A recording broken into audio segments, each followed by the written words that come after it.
दोस्तों स्टडी 91 में आप सभी का बहुत बहुत स्वागत है। आइए देखते हैं दोस्तों हिंदी के जो सवाल आपसे पूछे गए उन सवालों का जवाब आपने कैसे दिया है। ठीक है, कहाँ पर आपसे गलतियाँ हुई हैं, कहाँ पर आपने सही जवाब दिया है, एक बार देखिए और जहाँ जहाँ गलतियाँ हुई हैं उन्हें सुधारने का प्रयास भी कीजिए। ठीक है, चलिए आगे देखते हैं। पहला सवाल दोस्तों आप सभी से पूछा गया था कि प्रेमचंद की जीवनी, क्या नाम है इसका, कलम का मजदूर, इसके रचनाकार कौन है? जल्दी से बताइए, सही सवाल का जवाब दीजिए कि ये कलम के मजदूर जो है दोस्तों, ये रचना ये किसकी रचना है? फिलहाल तो ये प्रेमचंद जी की जीवनी है, मुंशी प्रेमचंद जी। और ये रचना किसके द्वारा लिखा गया? लिख रहा अमृत राय के द्वारा, मदन गोपाल के द्वारा, शिवरानी देवी के द्वारा या फिर विष्णु प्रभाकर के द्वारा। ठीक है, तो याद रखिएगा ये कलम का मजदूर किसकी रचना दोस्तों? ये रचना है मदन गोपाल की। किसकी रचना है?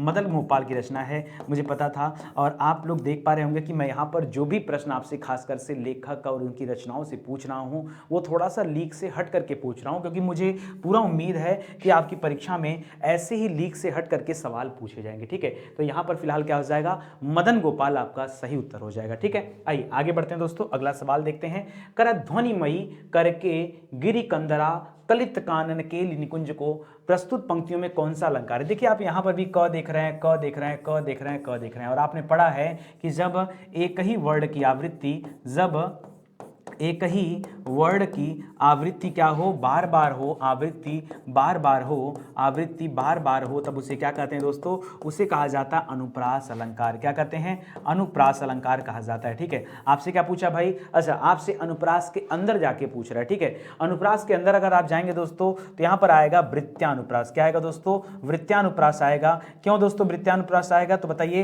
एक ही वर्ड की आवृत्ति जब घूम फिर कर बार बार होती है तो वहां पर क्या होता है? वृत्त्यानुप्रास होता है। ठीक है, और लाटानुप्रास कब होता है? जब एक वाक्य की आवृत्ति बार बार हो, जैसे हमको लिखे हैं कहाँ, हमको लिखे हैं कहाँ, हमको लिखे हैं कहाँ, कहन सब लगी। ठीक है, या पूत कपूत तो क्यों धन संचय, पूत सपूत तो क्यों धन संचय। याद रखिएगा, जब वाक्य की आवृत्ति बार बार हो तब वहां पर लाटानुप्रास होगा। ठीक है, और यमक अलंकार तो तब होता है जब एक ही शब्द के कई अर्थ होते हैं, जैसे कनक कनक तय सौगुनी मादकता अधिकार। ठीक है, या इस तरह से तीन बेर खाती थी वह तीन बेर खाती है। ठीक है, तो ये सब हो जाता है यमक अलंकार। फिलहाल आपका यहाँ पर क्या हो जाएगा? वृत्त्यानुप्रास हो जाएगा, इसे आप ध्यान दीजिएगा। अगला प्रश्न देखिए, कर दिए गए विकल्पों में से अनुप्रास अलंकार का उचित उदाहरण पहचानिए। ठीक है, लिख रहा है सारंग ले सारंग चली, नवजीवन दो घनश्याम हमें, अब जीवन में नहीं जीवन है। ठीक है, कानन कठिन भयंकर भारी। अनुप्रास अलंकार की खासियत क्या होती है? वर्ड की आवृत्ति दोस्तों बार बार होनी चाहिए, बस खाली यही कंडीशन है। और आप यहाँ पर देख रहे हैं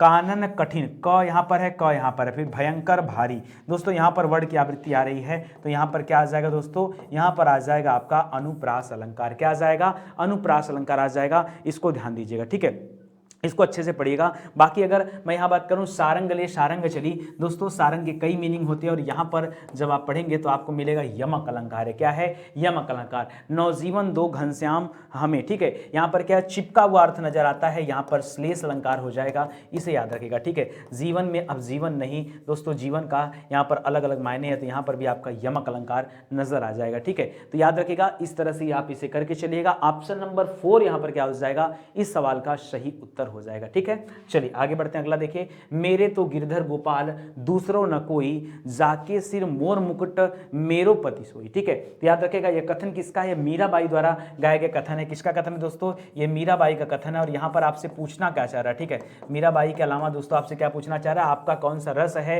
तो देखिए यहाँ पर रस कौन सा है? श्रृंगार रस है। कौन सा है? यहाँ पर श्रृंगार रस है, क्योंकि यहाँ पर याद रखिएगा आपने श्रृंगार में दो तरीके का पढ़ा होगा। ठीक है, एक संयोग श्रृंगार, एक वियोग श्रृंगार। ठीक है, तो यहाँ पर श्रृंगार रस है। श्रृंगार रस का जो अस्थाई भाव होता है वो रति होता है, यहाँ पर प्रेम का वर्णन होता है। ठीक है, हास्य का हास होता है, करुण का रुदन होता है और शांत का निर्वेद होता है। ठीक है, तो यहाँ पर क्या हो जाएगा? आपका श्रृंगार रस हो जाएगा। ठीक है, चलिए अगला सवाल पढ़ते हैं। लिख रहा है यहाँ पर आपको बताना है कौन सा सुमेलित नहीं है। ठीक है, शांत रस का अस्थाई भाव क्या होता है? निर्वेद होता है, सही है। भयानक रस का जुगुप्सा नहीं होता दोस्तों, याद रखिएगा। भयानक रस का अस्थाई भाव क्या होता है दोस्तों? इसका अस्थाई भाव भय होता है। ठीक है, और अगर मैं जुगुप्सा की बात करूं, ठीक है, जुगुप्सा की बात करूं तो जुगुप्सा किसका अस्थाई भाव होता है? यह विभत्स का होता है। किसका होता है दोस्तों? विभत्स रस का अस्थाई भाव क्या होता है? जुगुप्सा होता है। ठीक है, और अद्भुत का विस्मय होता है, रौद्र का क्रोध होता है। तो बाकी तो दोस्तों सही है नीचे के, और यहाँ पर गलत क्या हो जाएगा? ऑप्शन नंबर 2 हो जाएगा। और क्यों गलत हुआ ये भी मैंने आपको बता दिया कि आप इसको याद रखिएगा। भयानक रस का भय होता है, विभत्स वत्स का जुगुप्सा होता है, जबकि यहाँ पर मेल जो दिया जा रहा है दोस्तों वो मेल गलत है। ठीक है, आगे बढ़िए। करा को नहीं जानत है जग में, को नहीं जानत है जग में, कपि संकट मोचन नाम तिहारो। दोस्तों आपने सुना होगा, ये आपको बताना है इसमें कौन सा छंद है। बहुत गजब की बात कर रहा है छंद। ठीक है, मैंने आपको पढ़ाया दोस्तों कि छंद जो होते हैं ये विशेष करके 3 तरह के छंद होते हैं। ठीक है, कितने तरह के छंद होते हैं? 3 तरह के। एक होता है दोस्तों मात्रिक छंद, एक होता है वर्डिक छंद, मात्रिक छंद, वर्डिक छंद और मुक्तक छंद। ठीक है, मुक्तक छंद। ठीक है, ये 3 तरह के छंद होते हैं। इस छंद के अंतर्गत दोस्तों ये क्या है? को नहीं जानत है जग में, कपि संकट मोचन नाम तिहारो। ये क्या है दोस्तों? ये बताना। लिख रहा है दोहा है, नहीं दोहा तो नहीं है। ठीक है, दोहा कौन सा होता है? जब आप पढ़े पवन तनय संकट हरना मंगल मूर्ति रूप, ठीक है, राम लखन सीता सहित हृदय बसौ सुरभूप, तब ये दोहा होता है। ठीक है,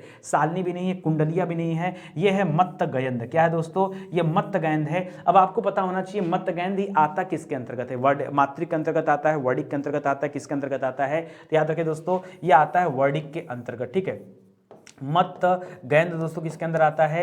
ये वर्डिक के अंतर्गत आता है। दोस्तों मैंने वर्डिक में और भी आपको बताया है, जैसे मैंने आपको बताया है इंद्र वज्रा। क्या बताया दोस्तों?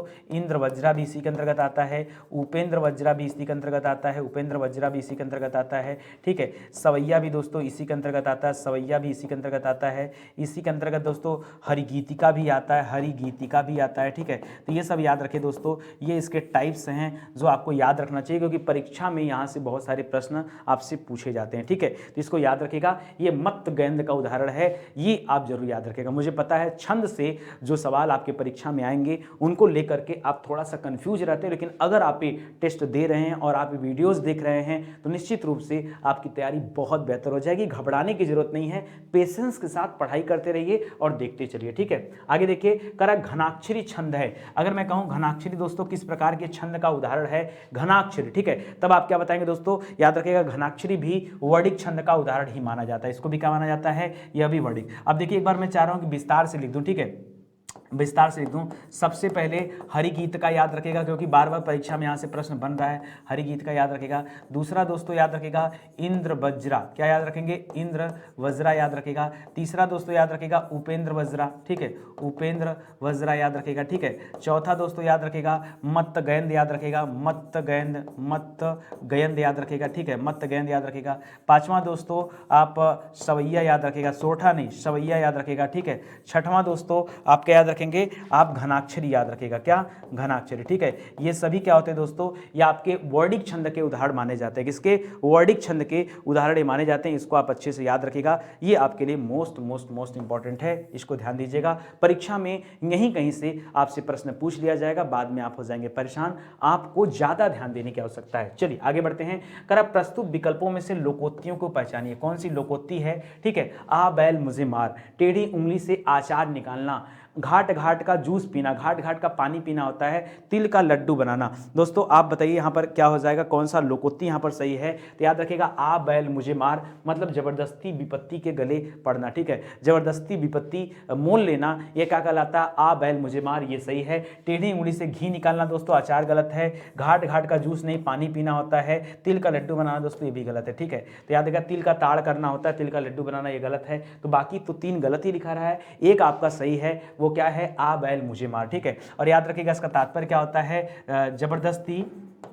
जबरदस्ती विपत्ति मोल लेना। ठीक है, जबरदस्ती विपत्ति मोल लेना, विपत्ति मोल लेना। ठीक है, मोल लेना, ये क्या कहलाता है दोस्तों? आ बैल मुझे मार। ठीक है, तो याद रखिएगा ये आपका सही उत्तर हो जाएगा। ऑप्शन नंबर 1 यहाँ पर क्या हो जाएगा? आपका सही हो जाएगा। ठीक है, और ये जो टेढ़ी अंगुली से घी निकालने की बात कर रहा दोस्तों, ये टेढ़ी अंगुली से अचार नहीं, टेढ़ी अंगुली से घी निकालना, इसका तात्पर्य होता है अपना काम आसानी से नहीं निकाल पाना। ठीक है, यानी आसानी से काम न होना, इसको कहा जाता है यार कि अब सीधी अंगुली से घी नहीं निकलती तो अंगुली टेढ़ी करनी पड़ेगी। ठीक है, तो यहां पर अचार नहीं है, वो आप ध्यान दीजिएगा। घाट घाट कर पानी पीना दोस्तों, इसको कहा जाता है कि बहुत ज्यादा एक्सपीरियंस होना। ठीक है, बहुत ज्यादा अनुभवी होने को कहा जाता है घाट घाट का पानी पीना। तिल का ताड़ बनाना यानी जबरदस्ती बातों को बढ़ा चढ़ाकर रखना, बढ़ा चढ़ाकर प्रस्तुत करना, यह होता है तिल का ताड़ बनाना। ठीक है, किसी मुद्दे को तिल का ताड़ बना देना। ठीक है, तो ये आप याद रखेगा। ठीक है, चलिए यहां देखिए, उद्धव का लेना न माधव का देना, इसका अर्थ क्या दोस्तों? उद्धव का लेना न माधव को देना, याद रखिएगा इसका तात्पर्य है अपने काम से काम रहना, ठीक है, किसी के दूसरे काम में बाधा न डालना, अपने काम से काम रहने को क्या कहा जाता है, उद्धव का लेना न माधव को देना। याद रखिएगा यहाँ अपने काम से काम ही हो जाएगा सही उत्तर, ठीक है। बाकी भक्ति भाव से दूर रहना ऐसा कुछ नहीं है, हिसाब साफ रखना, सबसे अलग रहना ऐसा कुछ भी नहीं है, ठीक है। अलगाव की स्थिति को दोस्तों 8 कनौजिया 9 चूल्हे भी कहा जाता है, ठीक है। अगर पूछता 8, कई बार परीक्षा में पूछता है 8 कनौजिया 9 चूल्हे, ठीक है, 8 कनौजिया 9 चूल्हे, तो इसका तात्पर्य दोस्तों क्या होता है, याद रखिएगा यहाँ पर अलगाव की स्थिति होती है। क्या होती है, अलगाव की स्थिति, ठीक है, इसे कहा जाता है, ठीक है, अलगाव की स्थिति को ये कहा जाता है 8 कनौजिया 9 चूल्हे। समझ में आया आपको, तो इसको ध्यान रखिएगा। चलिए आगे बढ़ते हैं, अगला देखते हैं। लिख रहा दोस्तों, राजा ने चोर को मृत्युदंड की सजा दी, ठीक है, राजा ने तो चोर को मृत्युदंड की सजा दी। इस वाक्य में त्रुटि क्या है दोस्तों, तो याद रखिएगा यहाँ पर त्रुटि क्या है, ध्यान से पढ़िए, राजा ने चोर को मृत्युदंड की सजा दी। यहाँ पर त्रुटि जो है दोस्तों सजा दी त्रुटि है, क्यों, याद रखिएगा इसको लिखना चाहिए था, राजा ने चोर को, ठीक है, चोर को, एक सेकेंड, राजा ने चोर को मृत्युदंड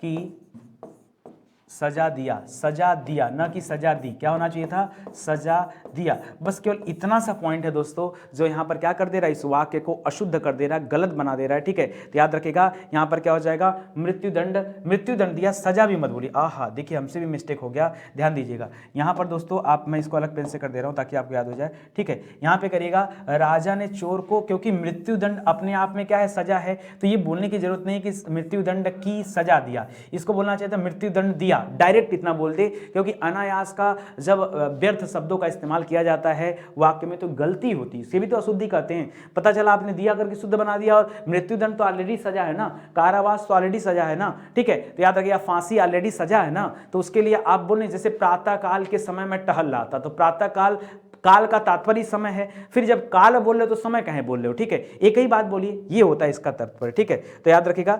चलिए, जैसे कई बार हम लोग बोलते हैं कि शिमला दर्शनीय स्थल है, ठीक है, या तो शिमला दर्शनीय स्थल है, ठीक है, तो भाई जाहिर सी बात है शिमला देखने योग्य होता है, तो उसमें एक एक शब्द के डबल मीनिंग का इस्तेमाल नहीं करना चाहिए। निम्नलिखित वाक्यों में से कौन सा कथन दोस्तों अशुद्ध है वो आपको बताना है, जो गलत दिया हुआ जो अशुद्ध वो बताना है। हमारे पास समय कम है, कल लोगों की भीड़ जमेगी, कहाँ जाना है, शायद बारिश हो रही है, ठीक है। याद रखिएगा यहाँ पर जो अशुद्ध समय है वो आपको दिख रहा है ऑप्शन नंबर 2, क्योंकि ये लिखा है भीड़ जमेगी, ये नहीं होना चाहिए था, ये बोलना चाहिए था भीड़ लगेगी। भीड़ जमेगी क्या, ठीक है, भीड़ लगेगी होना चाहिए दोस्तों, जमेगी नहीं। ये मुझे लग रहा है यहाँ पर ये क्या हो जाएगा, आपका गलत हो जाएगा। तो याद रखिएगा ऑप्शन नंबर 2 यहाँ पर आपका सत्य दिया हुआ, ठीक है। कह रहा है हे भगवान मेरी रक्षा करो, दिए गए विकल्पों में से सही रिक्त स्थान भरना है। अच्छा, यहाँ पे विस्मयादि बोधक चिन्ह आएगा, क्योंकि जब आप कहते हो हे भगवान, ठीक है, तो याद रखेगा ये विस्मयादि बोधक चिन्ह का इस्तेमाल यहाँ पे किया जाता है, याद रखेगा। तो यहाँ विस्मयादि बोधक चिन्ह लगाइए, उसके बाद लिखिए मेरी रक्षा करो, हे भगवान मेरी रक्षा करो, ठीक है। तो याद रखेगा यहाँ पर क्या होगा, विस्मयादि बोधक चिन्ह का इस्तेमाल किया जाएगा, और इसी के लिए वो रिक्त स्थान क्या किया गया था, छोड़ा गया था। आगे देखिए, उसने खा लिया होगा, अर्थ की दृष्टि से यह किस प्रकार का वाक्य, क्या लिखा दोस्तों, उसने खा लिया होगा, ठीक है। अभी देखिए क्या एक कंफर्म है कि उसने ऐसा कह रहा है कि उसने खा ही लिया होगा। तो याद रखिएगा दोस्तों, यहां पर अभी सोचने पे बातें चल रही है, अभी उसके मन में संदेह है कि उसने खा लिया होगा, ठीक है। अभी जैसे आपने पूछा कि तुमने मोहन ने खाना खाया, हाँ उसने खा लिया होगा, ठीक है, तो कंफर्मेशन नहीं है, यहां भी क्या है, संदेह है। तो याद रखिएगा संदेहवाचक ये वाक्य हो जाएगा, ठीक है, उसने खा लिया होगा। संकेतवाचक क्या होता है दोस्तों, संकेतवाचक तब होता जैसे मैं कहता कि आप बुलाते तो मैं अवश्य आता, आप बुलाते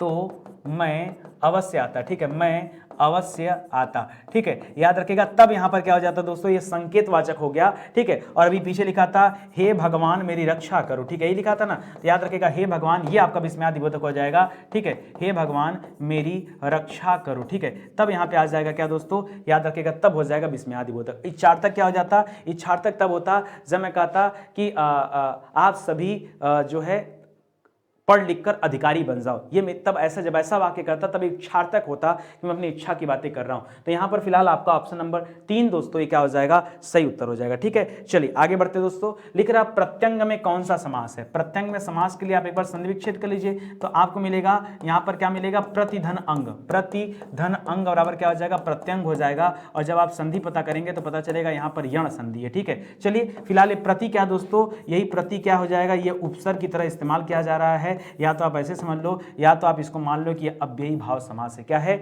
यहां पर प्रत्यंग में प्रति के साथ अव्ययी भाव समास है। जैसे प्रत्येक बनता है, प्रत्येक में भी अव्ययी भाव समास है, प्रत्यंग में भी अव्ययी भाव समास है, प्रतिमाह, प्रतिदिन, प्रत्येक। ठीक है, ये सब में क्या होता है, अव्ययी भाव समास पाया जाता है। करा व्यर्थ में कौन सा समास है, ध्यान से पढ़िए और बताइए व्यर्थ में कौन सा समास है। ठीक है, विधन अर्थ बराबर व्यर्थ हो जाता है। व्यर्थ में आपसे समास पूछा दोस्तों, याद रखिएगा व्यर्थ में भी आपका व्यर्थ का तात्पर्य होता है बिना अर्थ के। ठीक है, आप इसके मीनिंग में जाइए तो व्यर्थ का मिलेगा उत्तर आपको।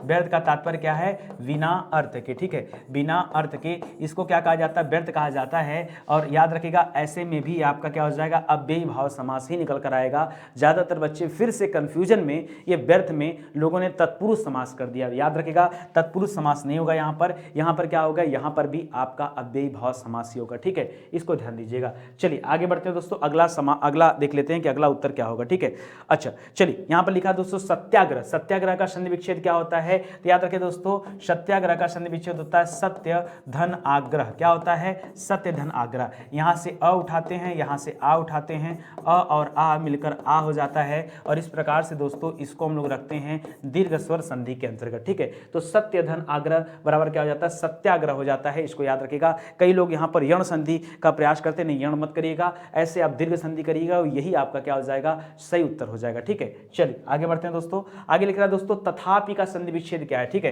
तथापि का संधि विच्छेद क्या होता है, अगर आप करेंगे तो तथा धन अपि बराबर तथापि हो जाता है। यहाँ पर आ की मात्रा है, यहाँ पर अ की मात्रा है, आ और अ मिलकर आ बनाते हैं। और यहाँ भी क्या हो जाएगा दोस्तों, ये भी आपका दीर्घ स्वर संधि का उदाहरण है। तो तथा धन अपि होगा, तथ धन अपि नहीं होगा, तथा धन पी नहीं होगा, तथा धन अपि होगा। ऑप्शन नंबर 3 यहाँ पर क्या कर सकते हैं, आप अपना सही उत्तर कर सकते हैं। ठीक है, चलिए आगे बढ़ते हैं। आगे देखिए, करा प्रमाणिक शब्द का मूल शब्द और प्रत्यय का सही अलगाव क्या है। ठीक है, देखिए प्रमाणिक जो शब्द है दोस्तों ये प्रमाण से बना हुआ। ठीक है, प्रमाण में जब क्या करते हैं दोस्तों, आप इक शब्द जोड़ देते हैं, इक शब्द जोड़ देते हैं तो यहाँ पर एक नया शब्द बनता है प्रमाणिक। ठीक है, क्या बनता है दोस्तों, प्रमाणिक बन जाता है। तो यहाँ पर अगर आप प्रत्यय पता करेंगे तो क्या हो जाएगा, प्रमाण धन इक बराबर क्या हो जाएगा, प्रमाणिक हो जाएगा। ठीक है, तो आपका इक प्रत्यय नजर आएगा। ऑप्शन नंबर 2 जिन बच्चों ने किया उनका जवाब सही है और बाकी लोगों का जवाब क्या हो जाएगा, आपका गलत हो जाएगा। ठीक है, आगे देखिए, करा अध्ययन में कौन सा उपसर्ग लगा है। मैंने आपको पढ़ाया कि उपसर्ग हमेशा कहाँ लगता है दोस्तों,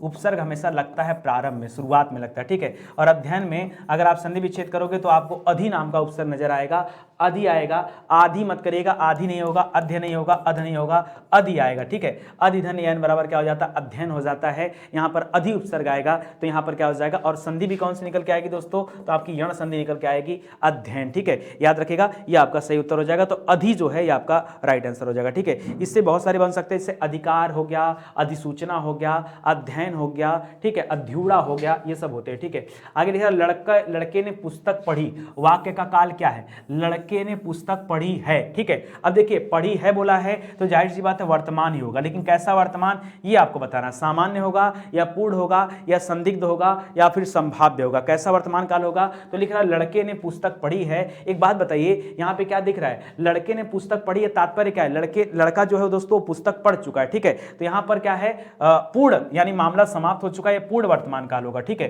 ठीक है, लड़का पुस्तक पढ़ता है अगर लिख देता, अगर नहीं लिख देता पढ़ता है तब क्या हो जाता दोस्तों, तब ये सामान्य वर्तमान काल हो जाता। अगर लिखा दोस्तों पढ़ी है तो क्या हो जाता दोस्तों, ये आपका ही हो जाएगा संदिग्ध कब होता दोस्तों, जब क्या हो जाता, संदेह होता। ठीक है, कि लड़का पुस्तक पढ़ रहा होगा। ठीक है, शायद लड़का पुस्तक पढ़ रहा होगा, तब यहाँ क्या हो जाता, संदिग्ध वर्तमान होगा। ठीक है, होगा नहीं दोस्तों, शायद लड़का पुस्तक पढ़ रहा है। ठीक है, तो तब क्या हो जाता, तब आपका संदिग्ध वर्तमान था, क्योंकि होगा कहते ही वो संदिग्ध भविष्य काल हो जाएगा, याद रखिएगा। ठीक है, संभाव्य में संभावनाएं बताई जाती हैं। तो फिलहाल यहाँ पर आप कर लीजिएगा ऑप्शन नंबर 2, ये आपका क्या हो जाएगा, सही उत्तर हो जाएगा। ठीक है, या फिर मैं ऐसे कर देता, लड़के ने पुस्तक पढ़ा होगा तो भी आप संदिग्ध वर्तमान भी मान सकते हो। ठीक है, जैसे मैं यहाँ पे यही लिख देता अगर कि लड़के ने पुस्तक पढ़ा होगा। ठीक है, पुस्तक पढ़ा होगा पढ़ा होगा, तो दोस्तों होगा के तात्पर्य भी ये संदिग्ध वर्तमान काल मान लिया जाता है, ठीक है, ये भी याद रखिएगा, ठीक है। करा प्रेरणार्थक क्रिया है, मैं रोज आपको प्रेरणार्थक क्रिया से कुछ प्रश्न कराता हूं और मुझे पता है आपकी परीक्षा के लिए बहुत बहुत इंपॉर्टेंट है, ठीक है, इसको जानिए और अच्छे से याद करिए, ठीक है। अब देखिए मैंने बताया था गिरना क्रिया होता है, गिरना से दोस्तों क्या बनता है, गिराना बनता है, और गिराना से गिरवाना बनता है, ठीक है। तो ये प्रथम प्रेरणार्थक क्रिया ये वाला हो गया, तो ये तो क्रिया है ना, तो क्रिया नहीं, आपसे प्रेरणार्थक क्रिया बोला है। ऐसे बोलना से बुलाना हो गया, ठीक है, बुलाना हो गया, बुलवाना हो गया, बुलवाना हो गया, ठीक है, बोलना से बुलाना हो गया, ठीक है, या बुलाना हो गया, ठीक है, और बुलवाना हो गया, तो ऐसे बन जाएगा। सुनाना दोस्तों यहाँ पर क्या हो जाएगा, प्रेरणार्थक क्रिया हो जाएगा, क्योंकि सुनना से सुनाना हो जाता है, सुनाना से क्या हो जाता है, सुनाना हो जाता है, और प्रथम प्रेरणार्थक क्रिया और द्वितीय प्रेरणार्थक क्रिया क्या बन जाती है, सुनवाना हो जाता है, ठीक है। तो ऑप्शन नंबर 3 हो जाएगा, कहना से कहाना हो जाएगा और कहवाना हो जाएगा, याद रखिएगा, ठीक है, तो याद रखिएगा ये बनेगा, ठीक है। तो यहां पर आपका हो जाएगा उत्तर जो है सही वाला, वो 3 नंबर वाला उत्तर हो जाएगा, ठीक है। कह रहा गिलास में थोड़ा दूध है, ठीक है, थोड़ा दोस्तों रेखांकित होना चाहिए, गिलास में थोड़ा दूध है, थोड़ा जो शब्द है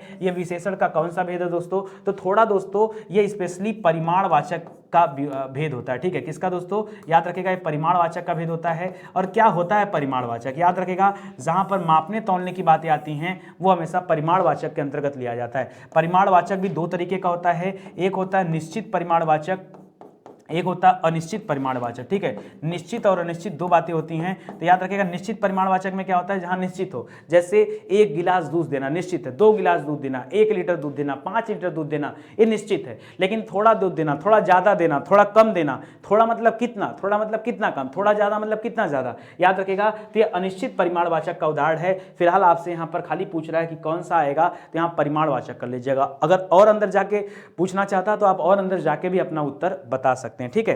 चलिए आगे बढ़ते हैं, अगला सवाल देखते हैं। कह रहा है मैं आज तक परीक्षा में सफल ही हुई हूं, यहां रेखांकित शब्द को पहचानना है। ये ही हुई हूं क्या है दोस्तों, ये ही हुई हूं, ये ही वाला शब्द आपको पहचानना है कि आज तक मैं परीक्षा में सफल ही हुई हूं। याद रखिएगा यहां निपात का प्रयोग है, ठीक है। आप पढ़ते हो संज्ञा किसे कहा जाता है, किसी व्यक्ति स्थान के नाम को संज्ञा कहा जाता है, संज्ञा के स्थान पर सर्वनाम का इस्तेमाल करते हैं, जो इनकी विशेषता बताता है विशेषण कहलाता है। और निपात क्या होता है दोस्तों, एक तरह से सहायक क्रिया है, सहायक तौर पर इस्तेमाल किया जाता है निपात का इस्तेमाल, ठीक है। तो याद रखिएगा यहां पर क्या हो जाएगा, निपात हो जाएगा, ठीक है, और यहां पर निपात ही आएगा, ठीक है। निपात कई प्रकार के होते हैं, 8-9 प्रकार के होते हैं, स्पेशली आप इसको जानिए, ये अलग से कुछ नहीं दोस्तों, ये एक तरह की सहायक क्रिया होती है। क्या होती है दोस्तों, ये एक तरह की सहायक क्रिया होती है, याद रखेंगे, ठीक है। कह रहा उद्देश्य में कर्ता के साथ, उद्देश्य में कर्ता के साथ और क्या रहता है, ठीक है, उद्देश्य में दोस्तों कर्ता के साथ क्या रहता है, तो याद रखिएगा मैंने आपको पढ़ाया है कि कर्ता के साथ लिखा कर्ता विस्तार, कर्ता पूरक, कर्ता विधेय या विधेय पूरक, ठीक है। तो याद रखिएगा दोस्तों उद्देश्य में कर्ता के साथ हमेशा विस्तार मिलता है, क्या रहता है, हमेशा विस्तार रहता है, ठीक है।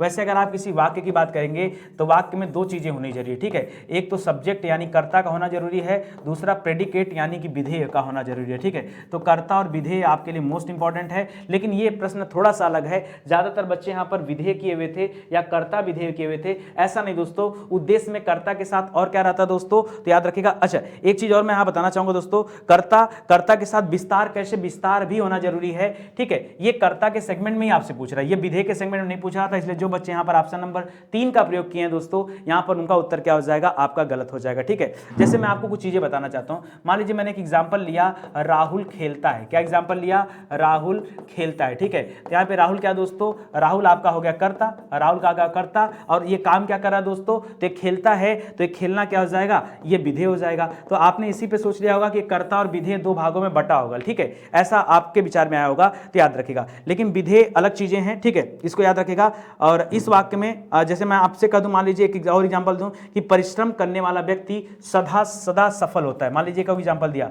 परिश्रम करने वाला व्यक्ति सदैव सफल होता है। क्या कहता है, सदैव सफल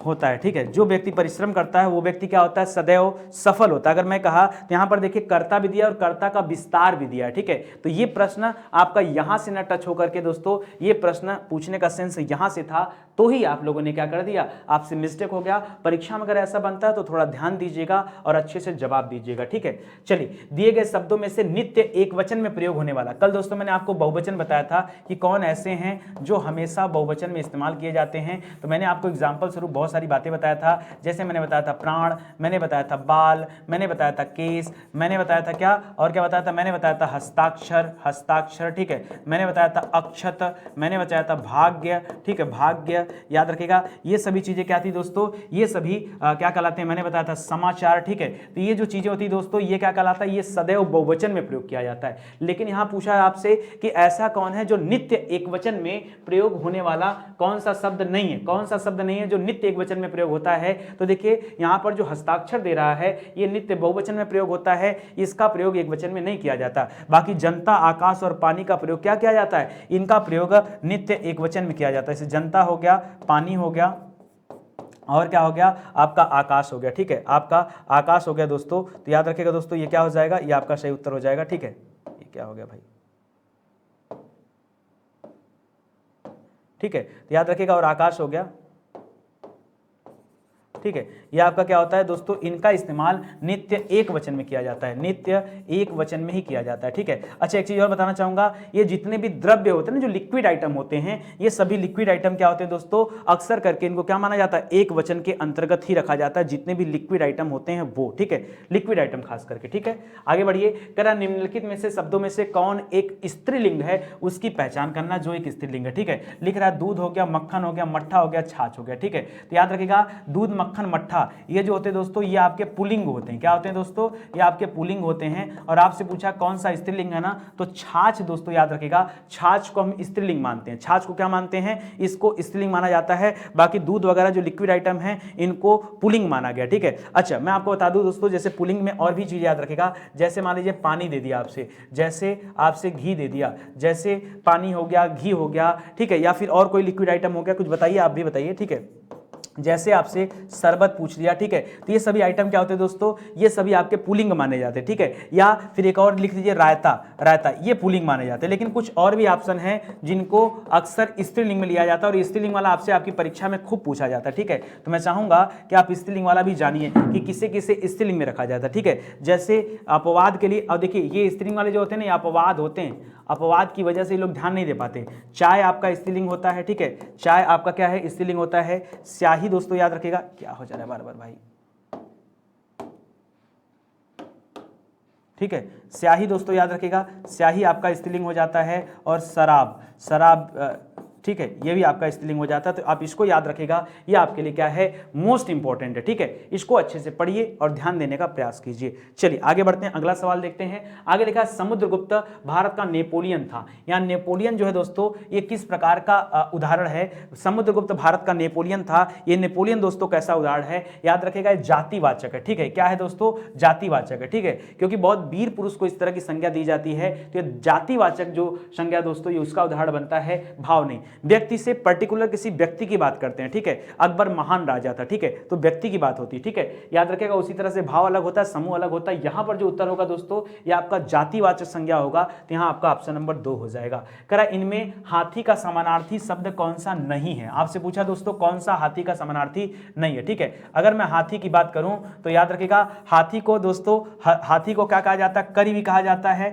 हाथी को हस्ती भी कहा जाता है, ठीक है, हाथी को दंती भी कहा जाता है, ठीक है, लेकिन हाथी को हस्त नहीं कहा जाता। हस्त किसे कहा जाता है दोस्तों, हस्त कहा जाता है हाथ को, किसे कहा जाता है, हस्त का हाथ को कहा जाता है। और हस्ती दोस्तों ये हाथी को कहा जाता है, ठीक है। एक बार जरा याद रखिएगा दोस्तों, और क्या कहते हैं, जैसे अगर मैं हस्त की बात करूं, कल आपसे पूछा था दोस्तों हस्त, ठीक है, तो हस्त को देखिए हस्त कहा जाता है, हस्त को हाथ कहा जाता है, हस्त को पाणी कहा जाता है। क्या कहते हैं, पाणी, आपको पता है कि नहीं, हस्त को पाणी भी कहा जाता है, हस्त को बाहु भी कहा जाता है, हस्त को भुजा भी कहा जाता है, ठीक है। ये सब का प्रयोग दोस्तों एज अ हस्त के समानार्थी शब्दों के रूप में किया जाता है, नॉट पर्यायवाची दोस्तों, पर्यायवाची नहीं है, ये समानार्थी शब्दों के रूप में इस्तेमाल किए जाते हैं, ये आप ध्यान दीजिएगा। कर अभय और उभय का सही युग्म क्या है, ठीक है। अगर मैंने यहां पे लिख दिया अभय, ठीक है, और एक तरफ लिख दिया उभय, तो आप उभय का इस्तेमाल कब करते हैं, उभय को इंग्लिश में कहा जाता है कॉमन। क्या कहते हैं दोस्तों, कॉमन कहा जाता है, उभयनिष्ठ, ठीक है। और अभय माने क्या हो जाता है, अभय माने हो जाता है निर्भय, यानी जिसके अंदर कोई भी भय ना हो उसे कहा जाता है, ठीक है। तो यहाँ एक का तात्पर्य होगा निर्भय और दूसरे का तात्पर्य होगा दोनों, यानी कॉमन, ठीक है। कई सारे बच्चे कंफ्यूज होकर ऑप्शन नंबर 4 किए थे, 4 नंबर नहीं होगा, पहले दोनों नहीं होगा, क्योंकि अभय का तात्पर्य दोनों नहीं होता, उभय का तात्पर्य दोनों होता है, इस वजह से आपका उत्तर हो गया गलत। ऑप्शन नंबर 1 जिन बच्चों ने चूज किया उनका जवाब क्या है, सही दिया गया, ठीक है। आगे देखिए, कर्ण वर्ड का अर्थ नहीं होता। वर्ड का अर्थ दोस्तों क्या नहीं होता, तो मैं आपको बताना चाहूंगा वर्ड किसे किसे कहा जाता है। कई बार दोस्तों वर्ड का प्रयोग हम लोग अक्षर के लिए करते हैं, ठीक है। कई बार वर्ड का प्रयोग दोस्तों रंग के लिए किया जाता है, और कई बार वर्ड का प्रयोग दोस्तों जाति के लिए भी किया जाता है। लेकिन वर्ड का प्रयोग याद रखेगा सुंदर के लिए नहीं किया जाता। ऑप्शन नंबर 4 हो जाएगा दोस्तों। वर्ड का प्रयोग याद रखेगा सुंदर के लिए कतई नहीं किया जाता। सुंदर आपका क्या हो जाएगा, गलत उत्तर हो जाएगा। बाकी ये 3 क्या हो जाएंगे, इनके लिए प्रयोग किए जाते हैं। जिसे जानने की इच्छा होती है उसके लिए एक शब्द क्या है, ठीक है। जो ज्ञान को अर्जित करने वाला होता है उसे ज्ञानार्थी कहते हैं, ठीक है, ज्ञान को अर्जित करने वाला। जिसे जानने की इच्छा होती है, कुछ जानने की इच्छा, उसे जिज्ञासु कहा जाता है, ठीक है। जानने की इच्छा को क्या कहा जाता है दोस्तों, जानने की इच्छा रखने वाले को जिज्ञासु कहा जाता है। जिगीसु किसे कहते हैं भाई, देखिए जिगीसु और जिजुइसु में आपको बहुत अंतर होता है। जिगीसु कहा जाता है जिसे विजय पाने की इच्छा हो, क्या हो, जिसे विजय पाने की इच्छा हो, पाने की इच्छा हो दोस्तों, उसे क्या कहा जाता है, उसे कहा जाता है जिगीसु। और जिजीविसु किसे कहा जाता है दोस्तों, याद रखेगा जीवित रहने की इच्छा, ठीक है। जिसे अधिक समय तक जीवित रहने की इच्छा हो, जीवित रहने की इच्छा हो दोस्तों, उसे क्या कहा जाता है, उसे जिजीविसु कहा जाता है। तो यहां पर आपका क्या हो जाएगा, जिज्ञासु हो जाएगा, जो आपसे पूछा है परीक्षा में। यहां से कुछ भी आपसे पूछ सकता है कंफ्यूज करने के लिए, वो भी याद रखेगा, ठीक है। और याद रखेगा एक और आपसे पूछता है कभी कभी अलग से, जीतने की चाह रखने वाले को क्या कहा जाता है। जीतने की जो व्यक्ति चाह रखता है उसे क्या कहते हैं दोस्तों, उसे कहा जाता है जिगीसा। क्या कहा जाता है, जिगीसा कहा जाता है, ठीक है। जीतने की चाह रखने वाले को जिगीसा कहा जाता है। ये सभी बातें आप याद रखिए, आपके लिए मोस्ट इंपॉर्टेंट है, ध्यान दीजिएगा, ठीक है। चलिए आगे बढ़ते हैं, अगला सवाल करते हैं। जो इंद्र पर विजय प्राप्त कर चुका उसे क्या कहा जाता है। देखिए जो इंद्र पर विजय प्राप्त कर लिया उसे इंद्रजीत कहते हैं, ठीक है। जो इंद्र पर विजय प्राप्त कर लिया उसे क्या करते हैं, विजय प्राप्त कर लिया उसे क्या कहते हैं, इंद्रजीत कहते हैं। और जो इंद्रियों को विजय प्राप्त कर लिया, ठीक है, जो इंद्रियों पर, जो हमारी इंद्रियां हैं, 5 इंद्रियां, अगर इंद्रियों पर जो विजय प्राप्त करता है उसे जीतेंद्रिय कहा जाता है, ठीक है। विजय प्राप्त कर ले उसे जीतेंद्रिय कहा जाता है। तो दोनों अलग अलग है, ठीक है, दोनों अलग अलग हैं। जबकि कई सारे बच्चे कंफ्यूज हो जाते हैं कि सर एक्चुअली क्या होता है, ठीक है। ऐसे ये दोनों बातों को आप याद रखिएगा, ठीक है। चलिए आगे बढ़ते हैं। निम्नलिखित में से कौन सा शब्द सरस्वती का पर्यायवाची दोस्तों नहीं है। कौन सा सरस्वती का पर्यायवाची नहीं है वो आपको बताना है। लिख रहा वीणा पाड़ी, ये तो सरस्वती को कहा जाता है। महाश्वेता ये भी कहा जाता है। पद्मा दोस्तों किसे कहा जाता है, पद्मा कहा जाता है लक्ष्मी को, ठीक है। और भारती भी किसे कहा जाता है दोस्तों, भारती भी कहा जाता है सरस्वती को, ठीक है।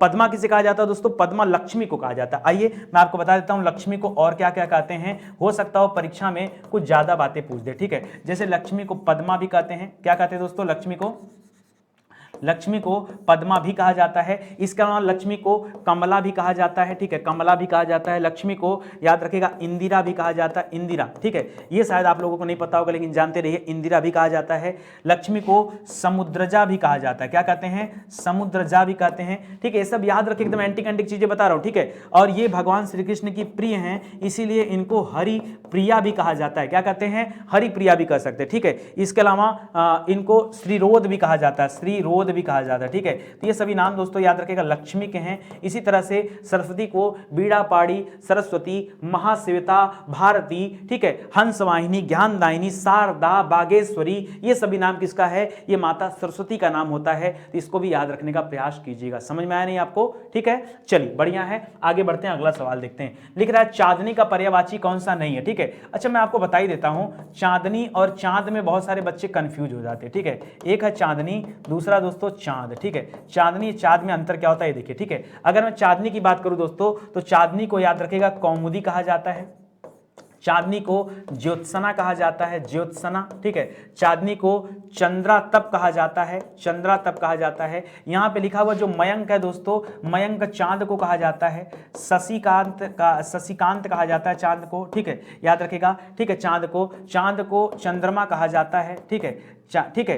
इस तरह से याद रखेगा, चांद को शशि भी कहा जाता है, ठीक है। चलिए हटाइए, शशिकांत शशि हो गया, ठीक है। ये सभी नाम दोस्तों आप याद रखिएगा, ठीक है। अब इसके अलावा दोस्तों चांद को इंदु भी कहा जाता है। अब एक एक मैं अलग अलग से बताते जा रहा हूं, इसको याद रखिएगा। चांद को इंदु भी कहा जाता है। शशिकांत से एक नाम और याद रखेगा, शशांक, ठीक है। क्या याद रखेंगे, शशांक। चांद को दोस्तों शशांक भी कहा जाता है। चांद को दोस्तों सुधाकर भी कहा जाता है। जैसे दिनकर, दिवाकर, प्रभाकर वो सूरज को कहा जाता है, लेकिन चांद को सुधाकर भी कहा जाता है, जाता है, ठीक है, ये भी याद रखेंगे, ठीक है। ज्योत्सना को दोस्तों इसके अलावा चांदनी को तरंगिणी भी कहा जाता है, ठीक है, कई बार आता है प्रश्न तो याद रखेगा, ठीक है, तरंगिणी ये चांदनी को कहा जाता है। ये सभी बातें आप याद रखेगा। यहाँ मयंक जो दे रहा नाम दोस्तों ये आपका चंद्रमा का नाम हो जाएगा, ये आपका चांदनी का नाम नहीं है, ठीक है, तो इसमें लेकर आप कंफ्यूज मत होइएगा। आगे देखिए करा पंगु का विलोम शब्द क्या है, ठीक है, पंगु, लोग बोलते हैं ना उसने लड़ाई के बाद हमें पंगु बना दिया, हमारे राज्य को पंगु बना दिया। पंगु का तात्पर्य दोस्तों शक्तिहीन से होता है। क्या होता है दोस्तों? पंगु का तात्पर्य क्या होता है? शक्तिहीन होता है।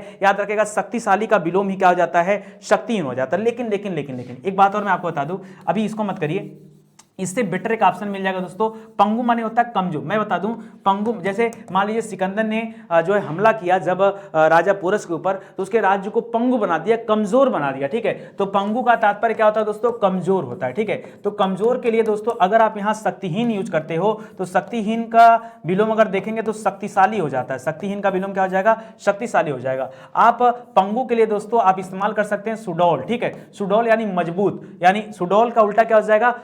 सुडौल यानी मजबूत, और मजबूत का उल्टा कमजोर, कमजोर यानी पंगु। तो मुझे लगता है शक्तिहीन से ज्यादा बेस्ट ऑप्शन आपके लिए सुडौल हो जाएगा, ठीक है, याद रखिएगा। क्योंकि शक्तिहीन का तात्पर्य क्या हो जाएगा? कम, और यहां भी तो पंगु का तात्पर्य भी तो कमजोर होता है। तो शक्ति अगर शक्तिशाली दिया होता तो शायद हम इसका उत्तर कर लेते हैं, ठीक है। ये तो इसी का अर्थ दे रहा है। शक्तिहीन कहिए, चाहे पंगु कहिए, चाहे अपाहिज कहिए, चाहे लंगड़ा कहिए, ये तो तीनों कमजोर ही व्यक्ति की परिभाषा है। ये कमजोर का ही तो समानार्थी होता है। और यहां पर आपको इसका अपोजिट पूछा है, विलोम पूछा है, तो आपको मजबूती की तरफ जाना होगा। तो मजबूती की तरफ जाने के लिए आपको सुडौल चूज करना पड़ेगा। इसको आप ध्यान दीजिएगा। जल्दीबाजी में खाली बहुत सारे बच्चों ने अपना जो है गलत जवाब दिया है, ठीक है। लिख रहा दोस्तों निम्नलिखित में से कौन सा तद्भव नहीं है? जो तद्भव नहीं है इसका मतलब क्या होगा दोस्तों? वो तत्सम होगा, ठीक है। कौन सा तद्भव नहीं है? द्वार, ठीक है, गृहस्थी, देखिए पांव दोस्तों जहां चंद्रबिंदु हो जाए, ठीक है, वहां मैंने आपको बताया पांव का तत्सम हो जाएगा पाद। गृहस्थी का दोस्तों गृहस्थी हो जाता है, गृहस्थी हो जाता है। सायं दोस्तों ये अपने आप में तत्सम शब्द है, ठीक है। सायं का तद्भव होता है दोस्तों, याद रखिएगा, इसका तद्भव होता है और इसका तद्भव होता है साँझ। क्या होता है दोस्तों? साँझ, ठीक है। सायं सही है। द्वार दोस्तों द्वार को कहा जाता है, ठीक है, तो याद रखिएगा यहां पर आपका सायं ही क्या हो जाएगा? यही आपका सही उत्तर हो जाएगा, ठीक है। चलिए आगे बढ़िए दोस्तों। अगला लिख रहा है तद्भव शब्द को निर्दिष्ट करिए। जो तद्भव शब्द है लिखा आधा, कूप, विद्या या व्योम, ठीक है। तो व्योम माने क्या होता है दोस्तों? आकाश होता है या आसमान होता है, ठीक। विद्या माने अच्छा ये आपसे पूछा क्या भाई? आपसे पूछा है तद्भव ना, तो तद्भव है, बताइए आधा हो जाएगा तद्भव, आधा बोलेंगे, या फिर कुआं, कूप को कुआं, कुआं को कूप कहा जाता है दोस्तों, ये तो आपका तत्सम हो जाएगा। आधा ये आपका तद्भव ही है, क्योंकि जब आप इसका तत्सम बनाएंगे तो ये हो जाएगा अर्ध। क्या हो जाएगा दोस्तों? अर्ध हो जाता है, ठीक है। और कूप तो वैसे ही तत्सम है, तो यहाँ पे ये जो तीनों दिया दोस्तों ये आपका तत्सम दिया हुआ है, और आपसे दोस्तों तद्भव पूछा है, तो आप ये कर लीजिएगा ऑप्शन नंबर 1 यही आपका तद्भव आएगा और यही आपका सही उत्तर हो जाएगा, ठीक है। आगे देखिए निम्न में से योग रूढ़ शब्द क्या है? मैंने बताया था दोस्तों शब्द आपके सामने जब भी पूछेगा, शब्द जो होता है 3 प्रकार का होता है। पहला होता है रूढ़ शब्द जिसमें खंडन नहीं किया जा सकता। दूसरा होता है योग रूढ़ शब्द जिसको जोड़कर बनाया जाता है, लेकिन आपको खाली ढूंढना है पर्यायवाची। जहां कहीं पर्यायवाची नजर आ जाए वो क्या होता है? योग रूढ़। और तीसरा होता है दोस्तों यौगिक शब्द जो किसी को मिलाकर बनता है। तो याद रखेगा जैसे मैंने कर दिया विद्या धन आलय बराबर विद्यालय, तो विद्यालय क्या है? यह एक यौगिक शब्द है। यहां पर देखिए पीला, जलज, पर और दूध वाला। दोस्तों यहां पर देखेंगे दोस्तों ये जलज जो शब्द है, जलज कहा जाता है कमल को, जलज नीरज। तो ये तो याद रखिएगा पर्यायवाची दिख गया, और पर्यायवाची दिखते ही आप क्या मान लेंगे कि आपका योग रूढ़ शब्द है। और आपसे पूछा क्या है योग रूढ़ शब्द कौन सा है? तो आपका ऑप्शन नंबर 2 दोस्तों यहां पर सही हो जाएगा। दूध वाला क्या हो जाएगा? दूध धन वाला बराबर दूध वाला हो जाएगा। ये आपका क्या हो जाएगा? ये जो शब्द है ये आपका यौगिक शब्द हो जाएगा। निम्नलिखित में से शुद्ध वर्तनी वाला शब्द कौन सा है? जो सही से लिखा वो बताना है। आपको बताना है शुश्रुआ कैसे लिखा जाता है। शुश्रुआ कैसे लिखा जाता है दोस्तों? याद रखिएगा शुश्रुआ, याद रखेगा शुश्रुआ, ये आप ऐसे लिखिए शुश्रुआ, ठीक है। ओहो ठीक है, शुश्रुआ दोस्तों याद रखेगा ये शुश्रूषा दोस्तों ऐसे लिखा जाएगा।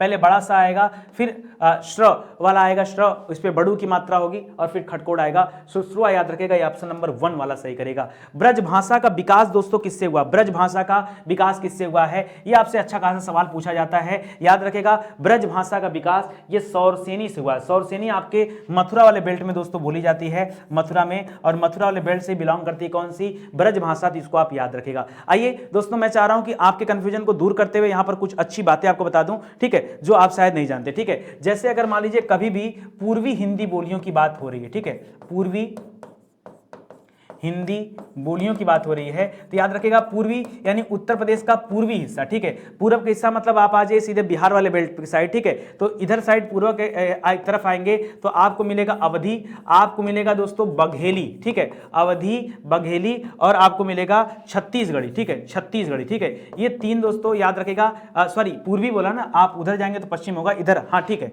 छत्तीसगढ़ी आपका सही हो जाएगा, ठीक है। तो कभी भी देखिए अगर आपका ऐसा ऑप्शन देता है तो आप समझिए ये तीन रखे जाते हैं कहां पर दोस्तों, ये पूर्वी हिंदी की बोलियां मानी जाती, ठीक है। और इनका विकास दोस्तों कहां से हुआ है, अगर इनका विकास पूछे तो आप बताइएगा इनका विकास हुआ अर्धमागधी से। किससे हुआ है, अर्धमागधी से इनका विकास हुआ है। ये पॉइंट नंबर 1 याद रखेगा, ठीक है। अब देखिए ये पॉइंट नंबर 1 आप याद रखेगा, ठीक है।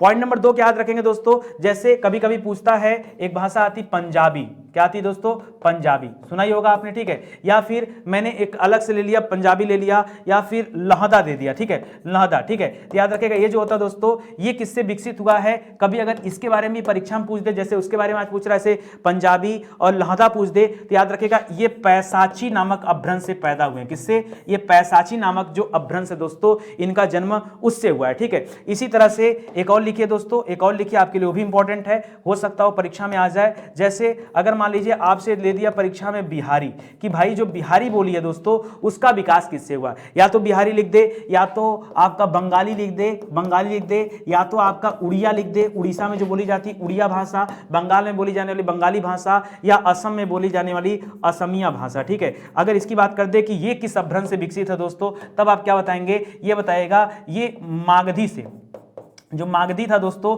ये उससे विकसित हुए हैं, याद रखेगा मागधी अपभ्रंश से विकसित हुए हैं। ठीक उसी प्रकार से ये जो सौरसेनी है दोस्तों, ये सौरसेनी अपभ्रंश से विकसित हुई भाषा कौन सी है, ये ब्रज भाषा है। इसको भी आप याद रखेगा क्योंकि परीक्षा में यहीं से कुछ ना कुछ आपसे पूछा जाएगा, इसके बाहर से चीजें नहीं आएंगी, ठीक है। तो इतनी बातें आप याद रखेगा। ये टोटल 40 सवाल थे जो आपके लिए इंपॉर्टेंट थे, वो आप जानिए, समझिए और इसको याद रखने का प्रयास कीजिए, ठीक है। चलिए आप सभी का बहुत बहुत धन्यवाद, मिलते हैं अगले लेक्चर में, तब तक के लिए जय हिंद, जय Bharat, thank you so much.